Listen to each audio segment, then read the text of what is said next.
الله أكبر الله أكبر.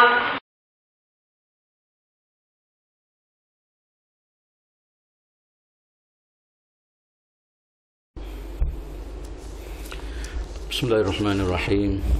Assalamualaikum warahmatullahi wabarakatuh. Alhamdulillahi rabbil alamin. Wassalatu wassalamu ala al-mab'uthi rahmatan lil alamin, Sayyidina Muhammadin sallallahu alaihi wasallam wa ala alihi wa sahbihi wa man ihtada bihadihi istanna bisunnati ila yaumiddin. Alaika tawakkalna wa ilaika anabna wa ilaikal masir. Amma ba'd. Alhamdulillah, muslimin dan muslimat yang dirahmati Allah Subhanahu wa taala sekalian. Pertama sekali sama-sama kita syukur pada Allah Subhanahu wa taala atas segala nikmat dan rahmat yang begitu banyak yang dikurniakan oleh Allah Subhanahu wa taala kepada kita. Wa in ta'udu ni'matallahi la tuhsuha. Kalau kamu nak hitung nikmat Allah Subhanahu wa taala, saya tidak terhitung. Yang kedua, kita juga syukur pada Allah Subhanahu wa taala pada pagi ini kita dapat bersama solat subuh berjemaah di rumah Allah Subhanahu wa taala. Solat yang cukup besar nilai di sisi Allah Subhanahu wa taala. Cukup sembahyang sunat subuh adalah satu pahala yang begitu besar diberi Allah Subhanahu wa taala. Sebelum kita bincang tentang solat subuh, Nabi sallallahu alaihi wasallam sebut rakaat al-fajri khairum minad dunya wa ma fiha. 2 rakaat salat sunat sebelum subuh ataupun disebut qabliyah adalah lebih baik daripada dunia dan barang yang ada dalam dunia. Itulah tentu semua satu keistimewaan yang mempengaruhi rahmat Allah Subhanahu wa taala kepada kita semua, dan sama-samalah kita syukur dan kita tekad insya-Allah salat sebelum subuh dan salat subuh ini jadi satu amalan yang yang kita akan beristiqamah insya-Allah. Untuk pagi ini tentu semua saya nak bawa lain sikit kalau macam biasalah. Saya nak bawa hari ini insya-Allah kaitan dengan peristiwa penting yang berlaku dalam sejarah Nabi sallallahu alaihi wasallam, khususnya dalam bulan Rajab ini ialah peristiwa yang berkaitan dengan Isra dan Mi'raj. Tuan-tuan semua, kalau sebut bulan Rajab adalah ini antara peristiwa penting yang berlaku dalam sejarah hidup Rasulullah sallallahu alaihi wasallam. Dan kita rasa kita perlu ulang kaji, kita perlu tengok apa sebenarnya yang berlaku dalam peristiwa Isra dan Mi'raj, dan kita boleh guna pakai ataupun ambil pengajaran dalam kehidupan kita. Kalau kita perhati kepada sejarah hidup Nabi sallallahu alaihi wasallam daripada awal, tuan-tuan semua, bagaimana kita tengok penjagaan Allah Subhanahu wa taala. Allah Taala jaga Nabi, Allah Taala pelihara Nabi sallallahu alaihi wasallam, dan Allah Ta'ala mulia Rasulullah sallallahu alaihi wasallam dalam berbagai-bagai bentuk. Antara tentu semua peristiwa penting yang saya sebut tadi lah Isra dan Mi'raj dikaitkan dengan masalah solat lah. Solat ni antara perkara besar yang Nabi sallallahu alaihi wasallam terima pada masa perjalanan Nabi sallallahu alaihi wasallam, disebut sebagai Isra dan Mi'raj. Sebab itulah kekurangannya bulan ni tuan-tuan semua sebagai bulan untuk kita ingat balik, baru balik tentang sejarah solat yang difardukan oleh Allah Subhanahu wa taala kepada kita. Solat yang merupakan satu ibadat yang penting tuan-tuan semua, yang mana Rasulullah sallallahu alaihi wasallam sebut la khaira fi la khaira man la ruku'alah, kama qala sallallahu alaihi wasallam. Nabi sallallahu alaihi wasallam mengatakan tidak ada kebaikan orang yang tidak bersolat. Lepas tu kita dapati kenyataan Nabi sallallahu alaihi wasallam ini tuan-tuan semua berlaku apabila satu kumpulan daripada Sakif, satu kabilah Arab, dia nak istihad Islam, kemudian dia macam ada janji ataupun dia minta dengan Nabi sallallahu alaihi wasallam supaya kompromi dalam masalah solat. Guna lain nak buat berlaku cuma solat tak asih.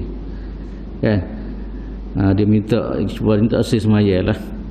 Saya rasa kalau Nabi bagi amal tak semaya hari ni, tak bagi pun amal dah tak semaya. Kalau banding kalau lah Nabi sallallahu alaihi wasallam bagi. Tapi Nabi sallallahu alaihi wasallam mengatakan, Nabi kata sebut seperti mana saya sebut tadilah, la khaira fi dinin man la ruku'alah. tidak ada agama, tidak ada kebaikan dalam agama orang yang tidak solat. InsyaAllah hari ini kita akan tengok sejarah tuan-tuan semua, bagaimana Nabi SAW terima ibadat salat sehingga kita lakukan pada hari ini. Kalau kita perhati tuan-tuan semua, peristiwa Isra' ni disebut oleh Allah Subhanahu Wa Ta'ala dalam Quran. Satu catatan Allah Ta'ala nak cerita yang mulia yang peristiwa ini, sehingga Allah Subhanahu Wa Ta'ala catat dalam Al-Quran Karim. Kalau kita baca Quran dalam surah Isra' ayat pertama lagi, Allah Subhanahu Wa Ta'ala sebut subhanalladzi asra bi 'abdihi lailan minal masjidil haram ilal masjidil aqsa alladzi barakna hawlahu linuriyahu min ayatina innahu huwas samiul alim. Itu catatan daripada Allah Subhanahu Wa Ta'ala peristiwa berlaku pada Nabi sallallahu alaihi wasallam. Satu keistimewaan yang diberi oleh Allah Subhanahu Wa Ta'ala. Perjalankan Nabi sallallahu alaihi wasallam pada waktu malam daripada destinasi pada Masjidil Haram kepada Baitul Maqdis. Apa dia ni, Allah Ta'ala nak tunjuk tanda-tanda kuasa dia. Innahu huwas samiul alim basir. Allah Ta'ala maha mendengar lagi maha melihat. Ini tentu semua satu catatan yang dicatat oleh Allah Subhanahu Wa Ta'ala.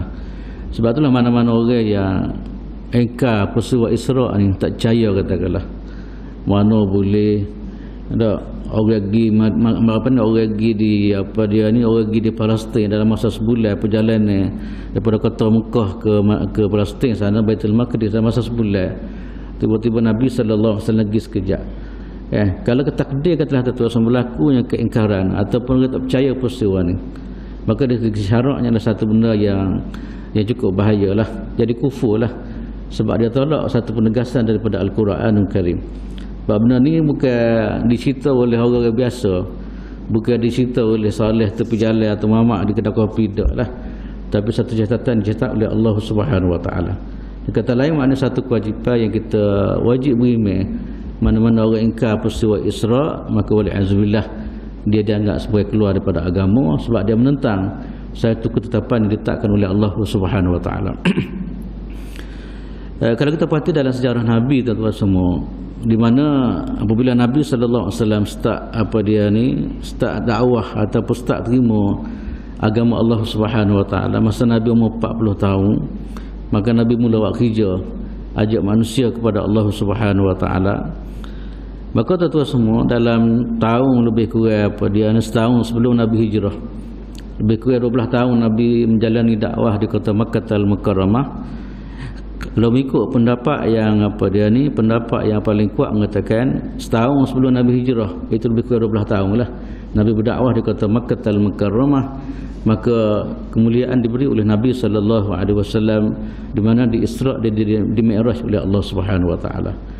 Di mana kalau ikut catatan sejarah mengatakan dia berlaku pada 27 bulan Rajab, bulan inilah, iaitu 27 bulan Rajab. Inilah di antara catatan dicatat oleh sejarah tentang peristiwa ini berlaku. Tuan-tuan semua, kalau kita perhati pada peristiwa ini, sebenarnya ada beberapa perkara yang kita dapati. Yang pertama sekali nak cerita bagaimana Allah Subhanahu Wa Ta'ala dia mulia Nabi sallallahu alaihi wasallam. Mulia ni macam saya sebut tadilah, di mana peristiwa ini dicatat Al-Quran, dibaca daripada dulu sampainya hari kiamat. Tuan-tuan semua, peristiwa ini dibaca oleh semua orang yang baca Al-Quran. Maknanya satu daripada bentuk Allah Ta'ala mulia Nabi sallallahu alaihi wasallam, di mana peristiwa ini dicatat oleh Quran. Yang kedua tuan-tuan semua, antara benda yang dikatakan mulia ni oleh Allah Ta'ala selain daripada saya sebut tadi ialah Nabi sallallahu alaihi wasallam dimuliakan dalam peristiwa ni, di mana semacam satu penghormatan ataupun satu hadiah yang diberi oleh Nabi sallallahu alaihi wasallam. Nabi duk jual, Nabi sampaikan dakwah dalam masa 12 tahun kan, menghadapi susah payah dan sebagainya. Akhir sekali diberi hadiah oleh Allah Subhanahu Wa Ta'ala dengan satu peristiwa yang besar ini tuan-tuan semua, yang mana tak diberi kepada nabi-nabi dulu, dia hanya diberi kepada Nabi Muhammad sallallahu alaihi wasallam. Tuan-tuan semua, maknanya satu penghormatan daripada Allah Ta'ala.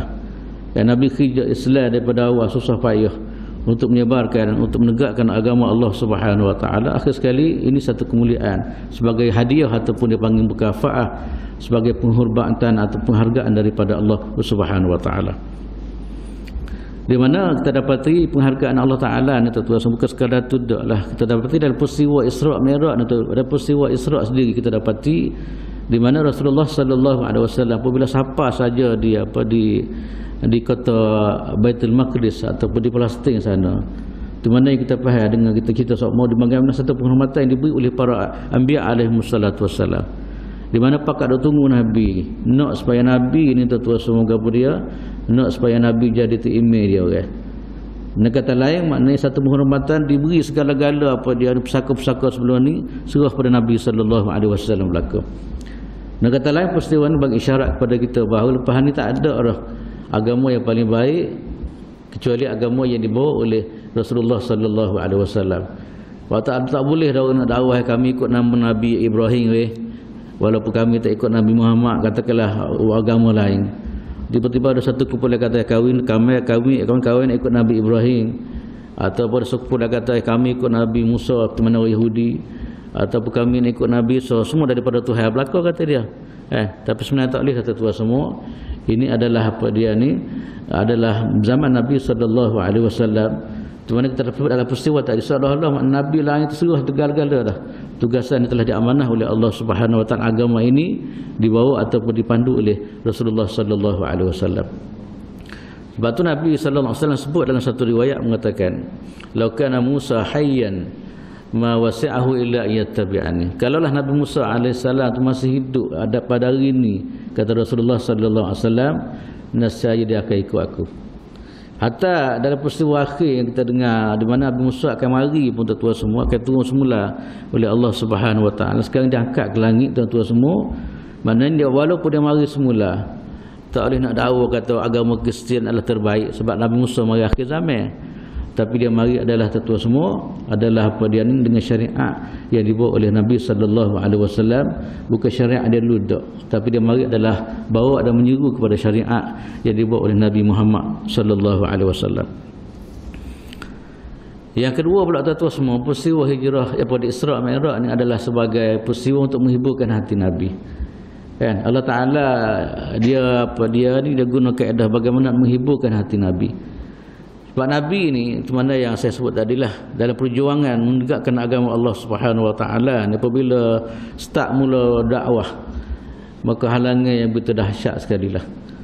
Halangan yang berbagai-bagai tuan-tuan semua. Halangan yang berbagai-bagai, kemudian pihak awal ada juga orang bantu dia, orang tolong dia. Iaitu Sayyidina Khadijah radhiyallahu taala banyak kadang-kadang bagi saham untuk tolong Nabi sallallahu alaihi wasallam dalam berbagai-bagai bentuk. Tolong dalam bentuk harta, kemudian tolong dalam bentuk sokongan dan sebagainya. Takdir Allah Ta'ala tuan-tuan semua,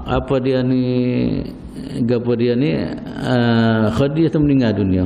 Allah, orang yang kuat, ia duk jaga dia semua, duk bimbing, duk bagi support dia semua, tiba-tiba telah meninggal dunia. Kemudian tuan-tuan semua pada tahun yang sama juga, itu pak saudara dia Abu Talib.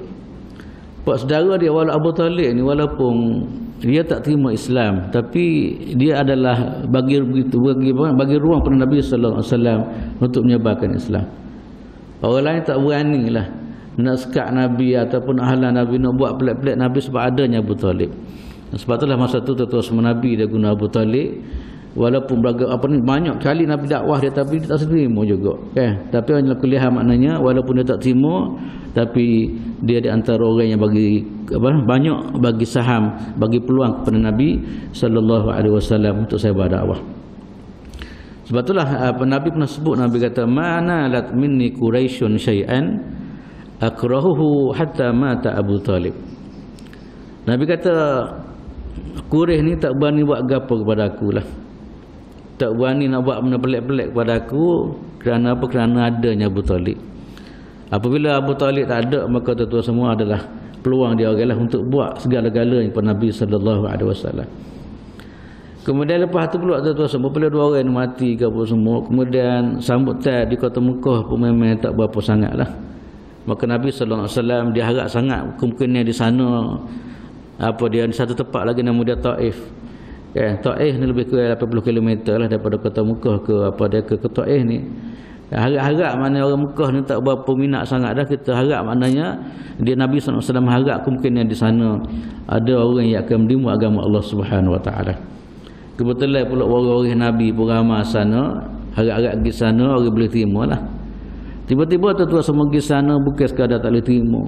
Nabi duduk sana berapa hari, kemudian setiap rumah dia katakan Nabi pergi jumpa lah.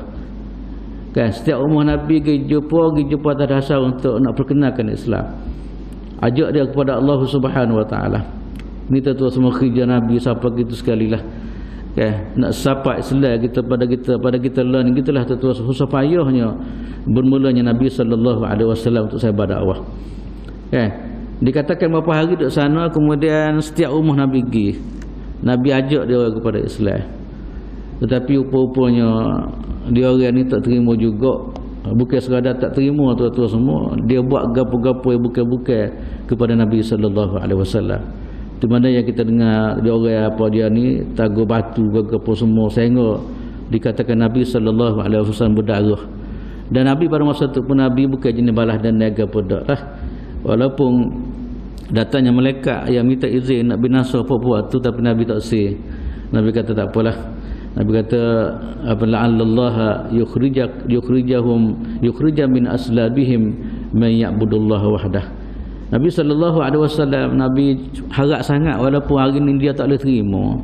Nabi kata aku mengharapkan satu masa nanti, kata dia, walaupun hari ni tak boleh terima, hari ni dia tolak perjuangan aku, dia tolak Islam pada hari ni, maka aku harap satu masa, kata Nabi sallallahu alaihi wasallam, kaum keluarga dia ataupun cucu-cucu mereka lepas ni akan menerima agama Allah Subhanahu Wa Taala. Kemudian Nabi kata kepada Nabi kata, Allahumma fil liqaumi fa innahum la ya'lamun. Ya Allah, berilah keampunan kepada kaum aku kerana mereka ni tak tahu. Sampai gitu tu bagaimana rahmat Nabi sallallahu alaihi wasallam. Walaupun ditagur dengan batu gapo semua, tapi masih lagi ada perasaan kesih belah, walaupun orang menetai dia betul hebat sekali. Ini tu semua peristiwa yang kita tengok, peristiwa penting lah, maknanya peristiwa kesedihan kematian, kemudian peristiwa apa dia ni, apa yang dah hadapi oleh Nabi yang begitu dahsyat sekali.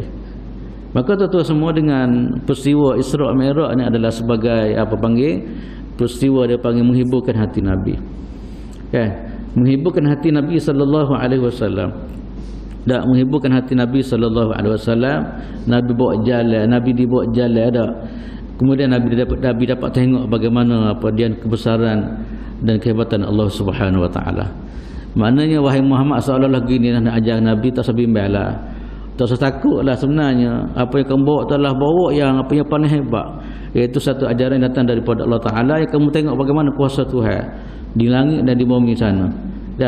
Di langit kemudian di bumi bagaimana Nabi SAW diperlihatkan oleh Allah Subhanahu Wa Taala. Maknanya ini satu bentuk tuan-tuan semua. Sebab itulah ulama mengatakan peristiwa Isra' Mi'raj ini adalah satu bentuk Allah Ta'ala nak hibur hati Nabi SAW daripada susah, daripada deritanya penentangan terhadap agama Allah Subhanahu Wa Ta'ala. Itu mana yang saya sebut tadilah tuan-tuan semua. Ini satu daripada bentuk ataupun kaedah dia panggil apa dia? Dia panggil perjalanan apa dia ni, perjalanan ni adalah perjalanan untuk menghiburkan hati Rasulullah sallallahu alaihi wasallam. Macam kita lah kadang-kadang bila anak masalah ke pasal kita buat jalan. Kalau mana tak buat jalan kurangnya hilang sikit reda dan sebagainya. Maka Allah Ta'ala menghiburkan hati hati Nabi dalam bentuk macam tu. Dalam bentuk Allah Ta'ala perjalankan Nabi, kemudian boleh tengok bagaimana kehebatan yang luar biasa yang ditunjuk oleh Allah Subhanahu Wa Taala kepada Rasulullah sallallahu alaihi wasallam. Tuan-tuan semua, kalau kita perhati perjalanan ni, kan, Allah Ta'ala ni tuan-tuan semua, kenapa dia pilih start Mi'raj daripada fasting kepada Sidratul Muntaha sana. Padahal Allah Ta'ala Maha Kuasa, kira-kira perjalanan ni tak payah pergi sana, pakai di muka pakai naik selalu kalau ke mana. Kan? Tapi peristiwa ni satu peristiwa yang ada hikmat dia. Ada gapo yang Allah Subhanahu Wa Taala nak ajar kita tuan-tuan semua. Apa dia ni? Kenapa berlaku peristiwa ni di peristiwa Mi'raj kita panggil. Isra' ni perjalanan daripada kota Mekah ke Baitul Maqdis ataupun Masjid Al-Aqsa, kemudian lepas tu pula daripada Al-Aqsa ke sana kita panggil Mi'raj. Peristiwa ni tuan-tuan semua kalau kita dapati, sebab itulah ulama dia bincang kenapa sebenarnya Allah Ta'ala ni pilih situ. Pada Tuhan yang Maha Kuasa, kun fayakun, macam kita dah baca adalah surah Yasin lah. Gapo yang Allah Ta'ala nak jadi selalu. Kan kalau memang tak payah pergi ke Baitul Maqdis kan, pakai daripada bumi pakai direct selalu kepada Sidratul Muntaha. Okay, tapi Al-Quran mengatakan minal masjidil haram ila masjidil aqsa.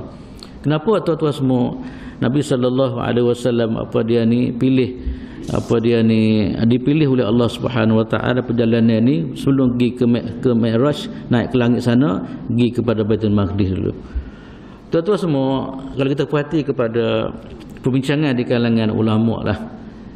Okey, gapo hikmat tuan-tuan semua nak ceritanya tempat ni adalah tempat mulia.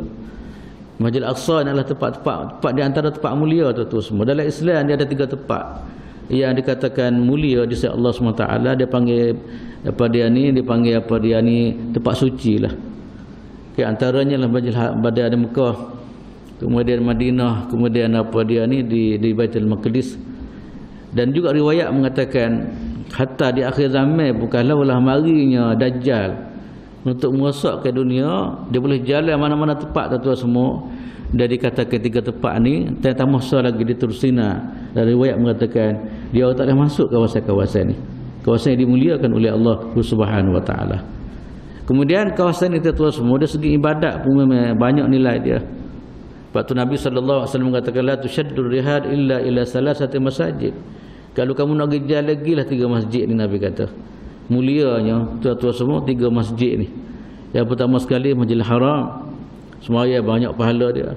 Yang kedua Masjid Nabi di Madinah. Yang ketiga ialah Masjid Al-Aqsa di Palestin sana. Cuma kita tak boleh gila lah ni ya. Tak ada peluang nak gila ni. Bila tahulah kita harap satu masa insya-Allah Allah Taala bebaskan Palestin, kita boleh pergi 3 tempat sekaligus. Lah ni kita pergi Mekah Madinah ya. So dah kita tinggal lagi. Kan? Itulah tuan-tuan semua nak cerita yang penting kawasan ni. Sebab itulah pada masa ni sebenarnya masa peristiwa Isra' Mi'raj ni Baitul Maqdis masih lagi dikuasai oleh Rom. Kan? Tapi nak bagi isyarat kepada Islam bahawa ini adalah tempat penting sebenarnya. Sebab tu Nabi SAW di akhir-akhir hidup dan Nabi cuba bawa atas tentera untuk bebaskan Palestin ataupun di Syam sana daripada benda-benda gini. Tapi Nabi mati dulu, kemudian diteruskan oleh sahabat-sahabat. Dan akhir sekali pada masa Sayyidina Umar Khattab radhiyallahu taala anhu berlakunya pembukaan kota Baitul Maqdis. Okay. Maknanya peristiwa ni adalah isyarat kepada sahabat-sahabat semua, maknanya ini tempat kita sebenarnya. Baitul Maqdis di sana dalam tu ada Masjid Al-Aqsa, tu adalah kawasan kita yang perlu diambil. Tempat yang dimuliakan oleh Allah Subhanahu wa taala. Sebab itulah mulia tak mulia Baitul Maqdis tuan-tuan semua, ataupun di sana saya Baitul Maqdis luar di sana dalam Masjid Al-Aqsa tu, itu dikatakan al-kiblat pertama. Kalau kita belajar dalam sejarah semaya lah. Sejarah semaya ni tuan-tuan semua syarat nasah semaya ni kita menghadap kiblat. Tak. Itu di antara. Tapi kalau kita perhati kepada pikak permulaan dulu, Nabi sallallahu alaihi wasallam dia menghadap ke mana? Kan? Di Mekah tu dikatakan Nabi kadang-kadang menghadap ke Baitullahil Haram, kadang-kadang menghadap kepada Baitul Aqsa, kepada Baitul Maqdis sana. Okay. Cuma sampai di Madinah tuan-tuan semua, Nabi SAW arah semua dikiblatkan kepada Baitul Maqdis. Lebih kurang 16 bulan ataupun 17 bulan. Okay. Mula-mula sekali mana kita nak menghadap kepada kiblat semayan, kita menghadap kon. Okay, bukan menghadap kepada Baitullahil Haram. Ini nak cerita bagaimana satu kemuliaan yang Allah Ta'ala bagi sebenarnya, yang Allah Ta'ala letak kepada Masjid Al-Aqsa atau Baitul Maqdis yang di sana tuan-tuan semua. Yang lebih kurang 16 bulan ataupun 17 bulan Rasulullah sallallahu alaihi wasallam dan sahabat-sahabat menghadap semaya menuju ke sana lah.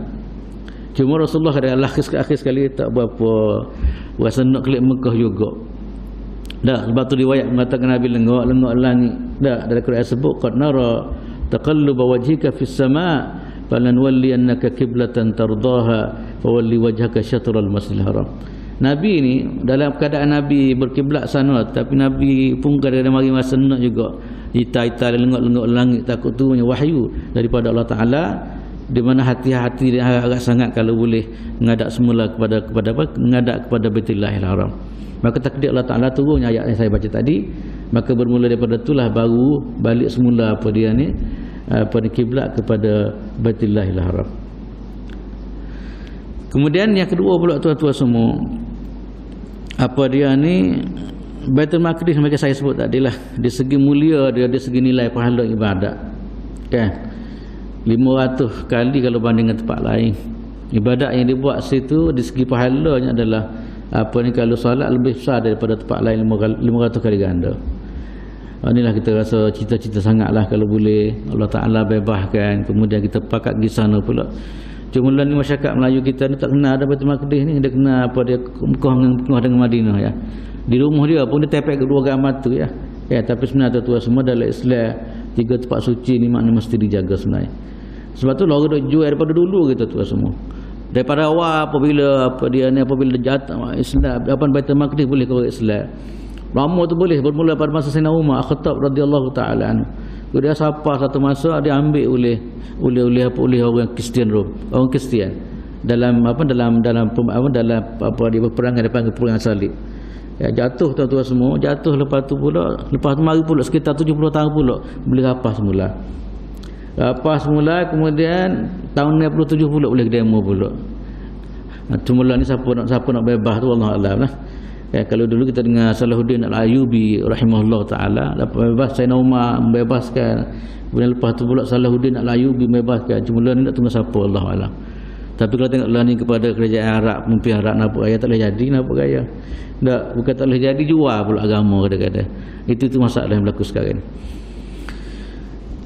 Tuan-tuan semua, kemudian yang ketiga pula kalau tengok kepada Masjid Al-Aqsa ni tuan-tuan semua, dia adalah masjid lama sebenarnya. Di segi kelahiran ataupun di segi pembinaan dia memang antara masjid lama. Ada riwayat mengatakan Nabi sallallahu alaihi wasallam ditanya, riwayat ni ada Sahih Muslim. Ditanya oleh satu sahabat namanya Abu Zar. Abu Zar pernah tanya Nabi sallallahu alaihi wasallam, "Ya Rasulullah, masjid mana yang mula-mula sekali dibina di muka bumi ni?" Nak tanya segi sejarah dah. Okay. Sebab Nabi ni mana boleh jadi ada maklumat tentang sejarah. Ya, sahabat bertanya, "Ya Rasulullah, kata di masjid manakah yang mula-mula sekali dibina di muka bumi ini?" Maka Nabi sallallahu alaihi wasallam jawab, Nabi kata Masjidil Haram mula-mula sekali. Kemudian dia tanya lagi, "Summa ai?" katanya Abu Zar. Lepas tu masjid mana pula ya Rasulullah? Maka Rasulullah sallallahu alaihi wasallam jawab, Al-Masjidil Aqsa. Kita dah bicara ni lah. Kemudian ditanya satu soalan lagi, kam kana bainahuma, berapa jarak lama pembinaan antara dua masjid ni? Nabi sallallahu alaihi wasallam mengatakan 40 aman, iaitu 40 tahun. Nak kata lain, Masjid Aqsa adalah masjid yang lama lah, antara masjid lama yang wujud dalam sejarah. Lah ni kalau tuan tengok orang Yahudi ni pak gali lubang ke bawah ni nak perubah.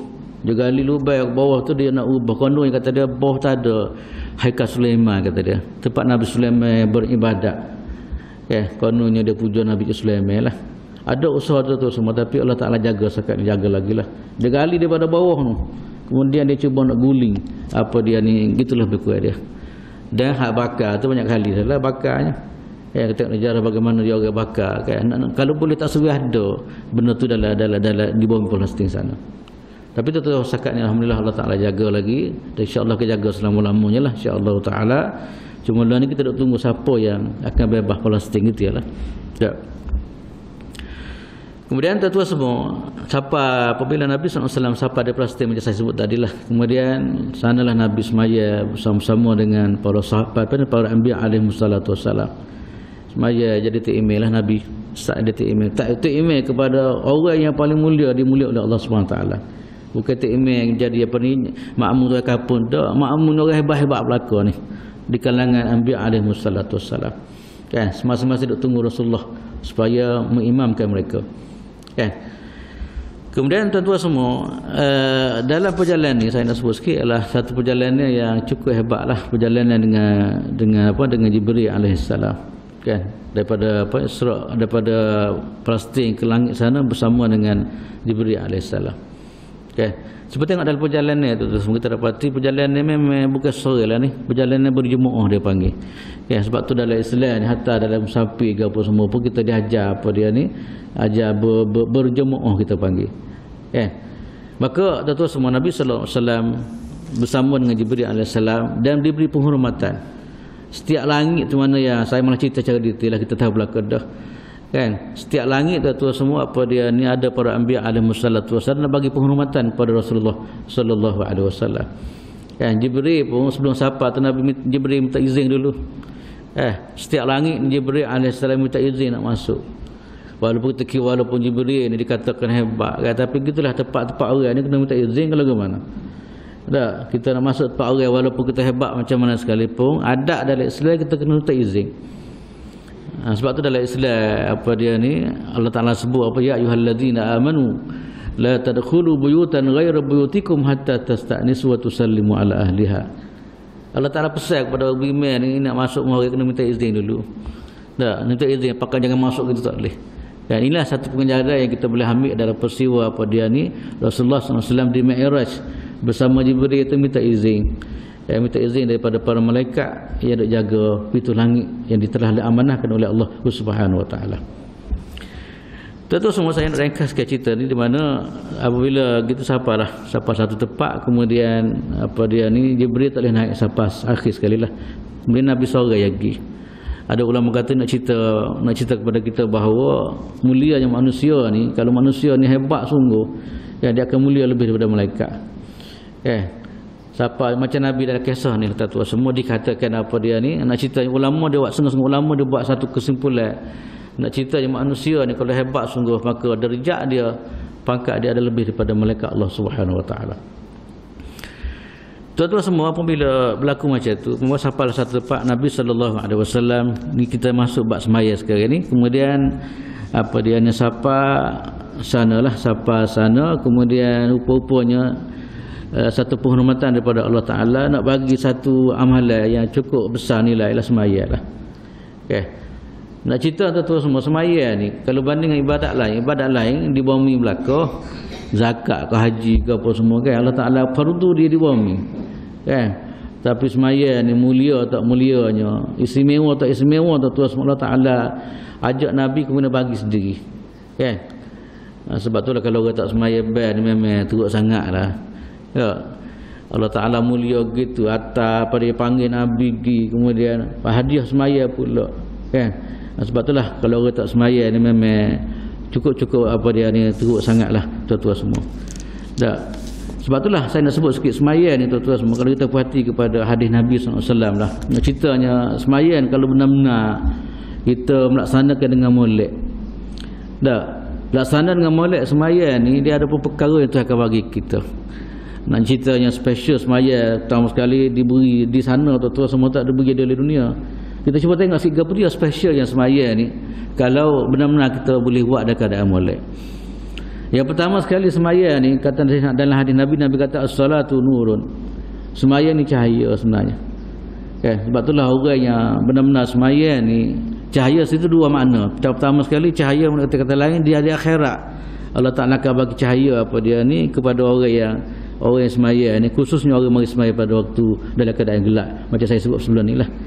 Dalam hadis Nabi sallallahu alaihi wasallam mengatakan man masya fi zulmatil laili ilal masajid atahu Allahu nuran yaumil qiyamah. Siapa-siapa yang mari semaya dalam keadaan gelap, Allah Ta'ala akan bagi cahaya pada hari akhirat. Ataupun cahaya gini tuan-tuan semua, satu cahaya pada niat dia menyinari kehidupan kita. Sebab tu orang semaya ni dia buat benda kena kita panggil. Sebab apa buat dalam keadaan cerah ni memang kena lah kalau banding gelap tu apa-apa. Sebab tu lah kalau orang semaya ni betul-betul semaya maka Allah Ta'ala akan comel kehidupan dia. Sungguh tuan-tuan semua semaya ni kalau kita jaga cuba tengok orang semaya lain dia kita tengok dia segi amanahnya dia, dari segi jujur dan sebagainya. Kita bertengok air muka dia bahasa lain kalau ke mana. Ini nak cerita bagaimana semaya ni nur, dia bawa kita, dia bimbing kita, dia suduh perjalanan hidup kita. Sebab tu dalam Islam tu semua daripada awal kita diajar anak-anak kalau banding ibadah lain kita ajar daripada awal semaya ni. Macam mana yang kita dah bincang sebelum ni, kalau boleh anak ni kita ajar tahu kanan kiri tu kita ajar dah. Apatah dah hadis sebut ada hadis sebut mana 7 tahun dan sebagainya. Nak cerita tu semua semaya yang dikatakan nur, cahaya. Sebab itulah kita duk jual sangat nak supaya kita ni jaga molek semaya. Kita jual sangat ajak orang semaya. Kita nak gitulah. Sama-sama kita bina apa dia ni satu nur, bina apa dia ni satu apa dia panggil satu benda molek untuk mengurus kehidupan kita. Waktu Rasulullah kadang-kadang apabila dengar sahabat sahabat cerita tentang satu orang kadang-kadang cerita tak molek lah. Kemudian Nabi kata dia semaya ke tak? Kalau dia semaya Rasulullah kalau gitu kata apa lepas ni jadi molek aja kata dia gitu. Tu nak ceritanya semaya. Yang kedua pula semaya ni tuan-tuan semua, di antara fungsi dia adalah dia menyebabkan kita ni tak suka bagi maksiat. Inna salata tanha 'anil fahsya'i wal munkar. Semaya ni kalau benar-benar semaya lah, jangan semaya ambil syarat atau malu untuk tu ada lah. Semaya ni semaya yang arti kata lain memang dia jaga sungguh. Maka semaya ni katanya Allah Ta'ala tersebut dalam Quran ni, fungsi dia adalah tanha 'anil fahsya'i wal munkar. Kan, dia mencegah daripada buat benda-benda tak molek. Macam saya sebut tadilah tuan-tuan semua, kadang-kadang kita semaya dah nak ambil 2 orang pun rasa tak sedap ke lagu mana. 10 sen nak ambil tengah jalan pun rasa tak selesa. Ataupun nak buat barang-barang tak molek, nak risau apa tu lagi, nak risau dosa-dosa besar, nak melibatkan diri beriba dan sebagainya kan. Sebab semaya ni fungsi dia adalah sebagai tentera ataupun sebagai askar lah untuk halang kita daripada terjebak dengan benda-benda tu. Kemudian semaya juga tuan-tuan semua, antara benda yang disebut dalam hadis adalah mukaffiratuz dzunub. Mukaffiratuz dzunub, semaya ni adalah satu kaedah Allah Taala nak ampun dosa kita. Dosa kita yang buat setiap hari tuan-tuan semua dia bersih dengan semaya. Sebab tu kita pernah dengar cerita dalam hadis kan, Nabi SAW ibarat semaya 5 waktu ni macam sungai depan rumah kita lah. Duk mandi semua setiap hari tak kata bersih kalau ke mana dak. Begitulah ibarat tuan-tuan semua dalam perjalanan hidup kita ni, apa dia ni kegelapan melalui dosa-dosa kita ataupun karat dosa-dosa kita ni, insya-Allah diberi satu apa dia panggil satu amalan untuk bersih karat tadi ialah melalui semaya kita. Itulah tuan-tuan semua saya nak sebut bagaimana semaya ni besar sangat. Ini sebahagian daripada apa yang saya sebut, sebahagian saja tuan-tuan. Kalau banding dengan banyak sekali kemuliaan di sebalik semaya yang difardukan oleh Allah Subhanahu Wa Taala. Kita cuba tengok sejarah dia tuan-tuan semua. Sejarah dia ni kalau tengok dalam hadis Nabi sallallahu alaihi wasallam mengatakan summa furidat alayya salawati 50 salatan 50 salah kulla yaumin. Kemudian sampai sana Allah Taala tuan-tuan semua, Allah Subhanahu Wa Taala apa dia ni fardu solat 50 kali per Nabi kan. Tu pikat awal sejarah dia.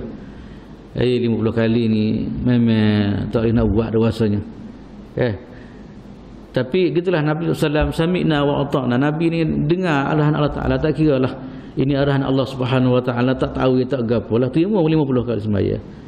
Apabila turun tuan-tuan sama jumpa Nabi Musa tanya kepada dia, boleh gapo lebih kayak gitulah. Gapo yang Allah Taala bagi kepada kamu? Dia kata semaya. Kau tanya pula berapa kali sehari? 50 kali sehari. Dia kata ada. Dia kata kau maku pun hebat-hebat, tak boleh buat kerja kan 50 hari bukan dia. Gitulah lebih kurangnya. Simpati pun Nabi sallallahu alaihi wasallam kan, simpati Nabi gini kata minta dengan Tuhan semulalah. Kan? Ini orang panggil orang bersaudara, orang berukhuwah ni gitulah. Kan, kalau boleh tak seri berat, dak kalau nampak berat-berat kepada sayang-sayang dia tu minta tolong suritnya dan sebagainya. Maka simpati Nabi Musa alaihi salam tuan-tuan semua, apa dia ni minta supaya kepada dia, minta supaya Nabi minta semulalah, minta kelonggaran. Minta kelonggaran daripada Allah Subhanahu Wa Taala, minta kuat sikit. Sebab alasan dia pun memang mahasal itulah. Alasan pertama sekali alasan di segi banyak dosa. Yang kedua di segi apa dia ni body umat Nabi Muhammad dengan umat tu memang Nabi Musa memang tak padan dah. Umat Nabi Musa orang besar-besar, orang gagah-gagah. Itu pun banyak yang masalah. Untuk melaksanakan perintah Allah Taala banyak masalah. Maka Nabi Musa bimbang takut jadi gitu. Apatah lagi umat Nabi Muhammad ni orang kecil-kecil belaka dak. Orang taklah segagah kaum Nabi Musa alaihi salam. Maka itulah simpati yang diluah oleh Nabi Musa alaihi salam. Maka Nabi pergilah tuan-tuan, pergi mula-mula boleh 5 kali, tu jumpa pula tak boleh lagi. Berapa kali pergi jumpa tu? Sampai 9 kali dikatakan gitulah. Sampai berapa kali hingga apa dia ni? Hingga tinggal 5 pada hari ni. Dah. Maka itu pun kalau boleh nak minta lagi, tapi Nabi tak sirah kira sekat sepadan itulah. Lagu-lagu mana pun maknanya buatlah yang diarah oleh Allah Subhanahu Wa Taala. Tapi tuan-tuan semua di segi nilai, walaupun makna 5 kali, tapi di segi nilai kita adalah apa dia ni sama dengan apa dia ni dengan 50 kali lah. Ini satu daripada dia panggil bonus yang diberi oleh Allah Subhanahu Wa Taala kepada kita. Maknanya kita semaya 5 kali sehari itu maknanya 50 kali dinilai oleh Allah Subhanahu Wa Taala. Itulah tuan semua sejarah apa dia ada semaya, kemudian Nabi bawa benda ni cerita kepada ummah dia, dan bermula daripada itulah tuan semua semaya ni siapa bila-bila masalah, siapa apa dia ni tak boleh tinggal, lagu-lagu mana pun semaya ni tak boleh tinggal. Selama mana kita masih berakal, diberi oleh Allah Subhanahu Wa Taala, tak kira lah sakit lagu mana pun, kalau berakal maka masa tu adalah masa yang masihlah kita wajib melakukan ibadat solat. Kemudian tentu semuanya terakhir saya nak sebut hari ni adalah dalam perjalanan ni Allah Ta'ala dia tunjuk bekal kepada Nabi lah. Saya rasa comel benar kalau kita boleh tengok hayati apa yang Nabi tengok ni. Kurang-kurangnya kita boleh bina hidup kita dalam dunia supaya tak berlaku dengan apa yang Nabi tengok. Sebab itulah tentu semua Nabi ajar kita, cerita kita benda gaib ni satu benda penting untuk kita sebenarnya. Maknanya masa depan pun telah diberi maklumat dah kita. Kalau kita pergi satu tempat maklumat tak ada, jadi masalah juga. Kalau ke mana? Sekarang ni maklumat atau ada dah, kita boleh buat persiapan dan sebagainya. Macam kita nak pergi Mekah lah, dia mengata kena ada tu, kena ada pasport, kena ada apa, kita buat awal-awal lagi. Maka di akhirat begitu tu, Nabi dah ajar dah apa yang akan berlaku, apa semua. Kalau tak molek jumpa pakak-pakak mengelak, dan benda molek kita pakak-pakak buat dalam kehidupan dunia. Supaya pergi sana kita bersedia untuk menerima keadaan. Maka tu semua sana saya nak ambil beberapa perkara lah sini tentang apa yang Nabi tengok lah, ataupun disebut sebagai penyakit masyarakat. Nabi tengok tuan semua ada satu gulungan tu Nabi dah tengok duk makan bangkai. Allahu akbar, auzubillah. Duk makan bangkai tuan semua. Benda molek ada tapi suka makan gitu. Mari-hari juga kita pun. Dalam dunia kadang ni barang daging molek. Ni tiba-tiba bangkai, tiba-tiba duk gomoh tu. Kita rasa pelik ni. Maka Nabi begitu terus. Bila tengok bagi tu Nabi tanya Jibril, gapo dia sebab apa kahwin gini ni? Orang lain makan sedap belaka, special belaka ada. Makan hak masak belaka, tapi tiba-tiba kahwin ni memang ada gomoh tu.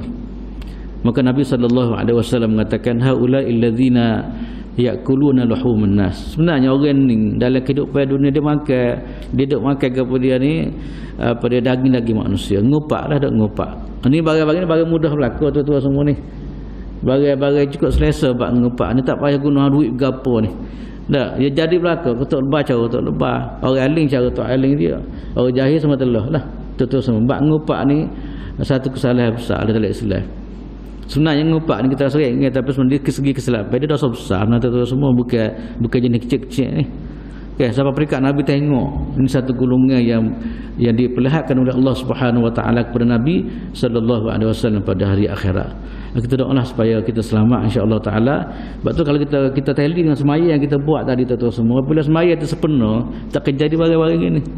Kalau semaya ni molek nak kecek haram pun kadang-kadang rasa tak sah.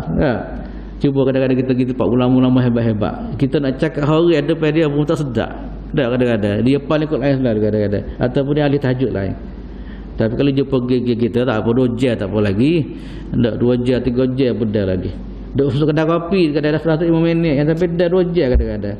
Naik umur itu, naik umur ini kadang-kadang. Ini satu benda tuan-tuan semua, kalau berdasar pada hadis ni memang cukup bahaya sangatlah. Ya Nabi SAW kongsi apa dia ni, kongsi maklumat tentang orang macam ni. Yang kedua pula tuan-tuan semua ialah Nabi tengok satu kumpulan satu kumpulan dia makan ke apa, dia duk makan apa ni macam batu lah. Batu tu masuk dalam tubuh dia. Batu tu masuk dalam tubuh dia, kemudian keluar kot pun pula. Jadi banyak batu tu batu api lah. Batu daripada api neraka Allah Subhanahu Wa Taala. Allah, kita kadang-kadang makan benda biasa buat tu rasa tak sedap dah, betul tak? Katakanlah sakit perut hari ni, katalah pergi kerana makan benda sikit, benda tak kena ya. Kita rasa tak lesa dah tu. Bagaimana kalau kita makan apa yang kita bincang pada hari ni? Batu daripada neraka tu semua diberi makanan kepada orang macam ni. Maka payah-payah perut kita ni, kalau benda kecil-kecil pun tak boleh tahan. Dah apa tak lagi benda tu. Akhir sekali keluar tu kadang-kadang gitu.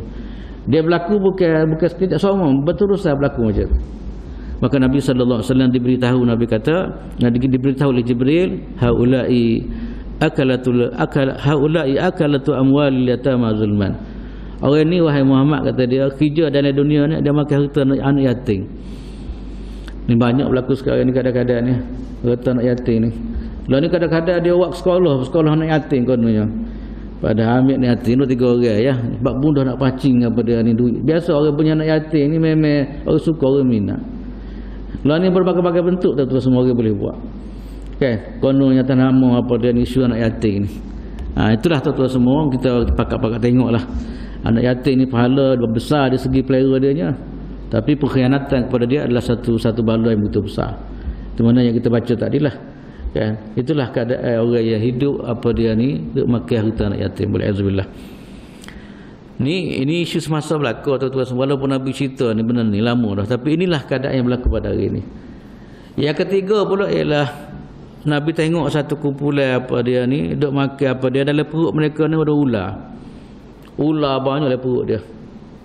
Ke ular cacing tak ni, cacing tu gitulah. Ular tuan-tuan semua. Kemudian tengok orang boleh tengok dalam perut dia.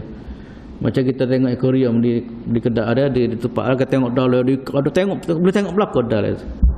Saya pernah pergi di Dubai sekali tu. Tengok masuk akuarium bawah air laut. Kita tengok Allah jelas dalam tu ada belakang kadang-kadang.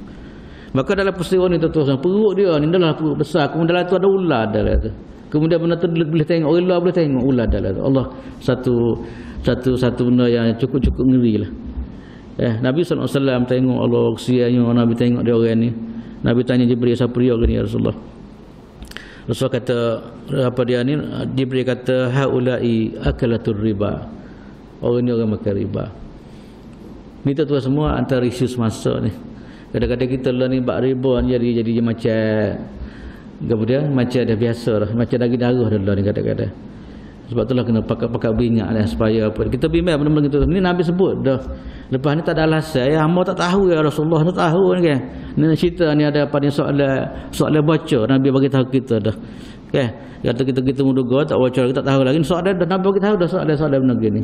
Pokoknya kita beringat dan kita buat persiapan. Kemudian di sana banyak lagi tuan-tuan semua Nabi tengok, antaranya ialah orang zina balas. Kemudian satu lagi Nabi tengok ialah orang yang cakap fitnah orang. Allah ni benar-benar semasa berlaku. Peristiwa apa dia ni Nabi tengok tu benar-benar semasa berlaku ni. Jadi fitnah orang. Lah ni banyak benarlah fitnah orang ya. Orang baik jadi jahat kadang-kadang. Jadi mana dengan fitnah dia bawa, dengan media massa, dengan Facebook yang dia cakap, dengan apa semua sekali nampak sangat orang ni jahat. Fitnah berbagai-bagai. Sebab itulah tuan-tuan semua kena pakat-pakat jagalah. Kita nak nulis ke nak gapo semua pastikan maklumat yang kita tulis tu betul. Kalau benda tu dah masih lagi dan sama-sama janganlah. Teman-teman lah ni macam kita dengan sokmal. Kadang-kadang nak tidur tedal lagi fitnah orang, nak tidur pecek lagi. Sikit-sikit tulis sikit-sikit. Tak. Kita tulis seminit dua orang dengar kedua hari tak tidur kadang-kadang. Pula dengar tulis lagi tu. Kalau bagaimana ada berlaku macam tu. Nak cerita besar yang bagi fitnah ni memang kalau kita tengok dalam hadis ni seksa memang betul ya Allah sungguh dah lah. Tak, seminit kita tulis boleh nak tidur seminit. Orang dengar macam mana tuan semua. Orang duk baca ni bagaimana kadang-kadang Allah siapa perikat apa dia ni siapa perikat apa dia ni tak boleh tidur. Ini cerita siapa kita. Kadang-kadang boleh berlaku fitnah apa dia dengan fitnah berlaku cerai apa dia boleh berlaku juga dengan fitnah seminit yang kita tulis sebagainya. Kemudian antara Nabi tengok tuan semua ialah jenis tok lebah. Tok lebah pandang kecek buat dak. Ni ramai yang jenis ni pun. Kecek sedap goreng-goreng tapi masa buat tu dak. Nabi tengok juga orang macam ni diseksa oleh Allah Subhanahu Wa Taala di hari akhirat. Dan yang akhir sekali tuan semua yang Nabi tengok ialah satu gulungan hanya molek ni. Gulungan yang nan ni kemudian boleh selalu hasil. Kita kalau boleh nak benar lagu ni. Tak, kita tani gapo tani deria dak dunia ni nak boleh banyak tahun juga kalau ke mana deria gapo semua tapi satu golongan yang Nabi tengok di hari akhirat tu tani boleh selalu hasil dia pelik. Nabi bertanya gapo dia orang ni ya Jibril siapa dia orang ni maka dia jawab oleh Jibril kata dia haulail mujahiduna fi sabilillah. Orang ni sebenarnya orang yang berjihad di jalan Allah Subhanahu Wa Taala, orang kerja Islam. Macam kita agak kita kerja Islam lagu ni. Orang buat kerja Islam memperjuangkan agama Allah Subhanahu Wa Taala. Orang ni pahala dia tak putus-putus. Kalau dia ada akhirat ibarat nane kata Nabi SAW, bukan ibarat langsung Nabi tengok maknanya nane boleh hasil semua. Tanah boleh hasil. Itulah tentu semua satu kemuliaan yang diberi kepada orang-orang macam inilah. Dia sanggup habis masa dalam dunia ni untuk melihat masa depan Islam ataupun untuk berjihad atau untuk menyebarkan agama Allah Subhanahu Wa Taala.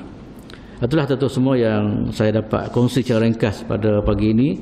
Dan kita doalah moga-moga apa dia ni Allah Subhanahu Wa Taala caput dalam hati kita kalau kita ibadat solat pun solat dalam keadaan molek lah. Solat yang apa dia ni mana yang kita bincang tadi lah. Solat yang mempunyai ciri-ciri kesemewaan yang disebut sebagai nur, semaya mencegah maksiat, semaya yang apa dia ni yang boleh menghapuskan dosa kita. Yang kedua pula kita doa kepada Allah Taala juga supaya akhlak-akhlak yang kita bincang yang menjadi bala besar kepada orang tadi, kita doa semoga Allah Taala selamat daripada diri kita lah insya-Allah Taala. Dan saya sesakat telah untuk pagi ini yang baik daripada Allah, kekurangan daripada kelemahan diri saya sendiri. Aku qauli hadza wa astaghfirullahal azim li wa lakum. Wassalamualaikum warahmatullahi taala wabarakatuh. Bismillahirrahmanirrahim. Alhamdulillahirabbil alamin. Wassalatu wassalamu ala Rasulillah wa ala alihi wa sahbihi ajma'in. Allahumma fa'na bima 'allamtana وعلمنا ما ينفعنا وارزقنا علما ينفعنا الحمد لله على كل حال ونعوذ بك من حال أهل النار اللهم اجعلنا من الذين يستمعون القول فيتبعون أحسنه اللهم اجعل جمعنا هذا جمعا مرحوما وتفرقنا من بعده تفرقا معصوما اللهم جنبنا الفواحش ما ظهر منها وما بطن اللهم باعد بيننا وبين خطايانا كما باعدت بين المشرق والمغرب اللهم نقنا من الخطايا كما ينقى الثوب الأبيض من الدنس عليك توكلنا وإليك أنبنا وإليك المصير ربنا آتنا في الدنيا حسنة وفي الآخرة حسنة وقنا عذاب النار وصلى الله على سيدنا محمد وعلى آله وصحبه وسلم والحمد لله رب العالمين سبحانك اللهم وبحمدك أشهد أن لا إله إلا أنت أستغفرك وأتوب